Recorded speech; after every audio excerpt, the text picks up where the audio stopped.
Hey everybody, this lab is about the normal distribution function, which is this bell-shaped curve here. And the graph looks like a bell, but the function looks like this kind of big mess. And it depends on the mean and the standard deviation of the data you're analyzing. So the goal for this experiment is to get data that's normally distributed, so then we can use this function and get a nice graph. So we want our data to look kind of like this in bins. So I made this apparatus out of a cereal box. I cut a Cheerios box in half, and then I divided it into 9 bins. I just drew lines. And then I just took scratch paper that I would have recycled anyway, and then just ripped it up into pieces, and then crumpled up the pieces into what I'll just call projectiles. The crumpled up paper, I'll call it projectiles. I made over 100 of these. And then I just started throwing them into the bins, aiming at the middle one. So it's important to have a target, because that's going to be what would be the mean value. So I was aiming specifically at bin number 5. But then this was my first prototype, and I wasn't super happy about it because like one projectile would hit another one and then move it from one bin to another bin. So then I just took the other half of the cereal box, cut it into strips, and then just taped it like this to make dividers for the bins. And then I like this version much better. So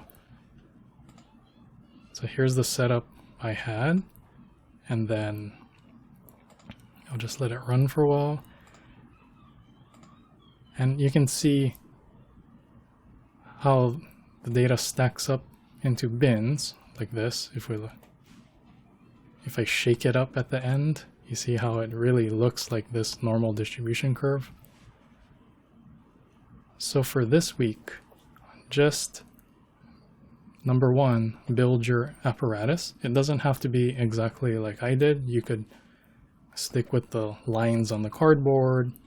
You can make dividers.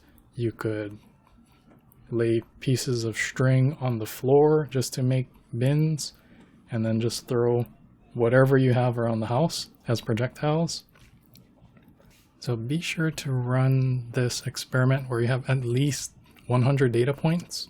Like I have over 100 crumpled up pieces of paper, and then I ran this over 10 times, so like over 1,000 trials.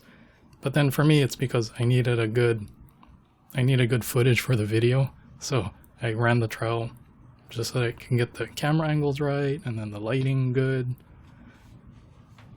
And then when you have your data points, just save them to a table like this.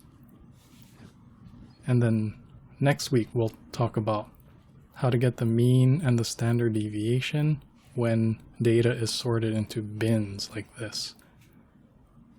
Okay, so overall, build your apparatus, collect at least 100 data points, take a picture of your setup, post it to the Padlet, save your data to a table, and then you're good. You can take it easy. Next week, we'll then talk about analyzing the data and then how to get our graph and then do the fit. Okay, so have fun with this. This is meant to be kind of a fun activity as well as kind of doing science.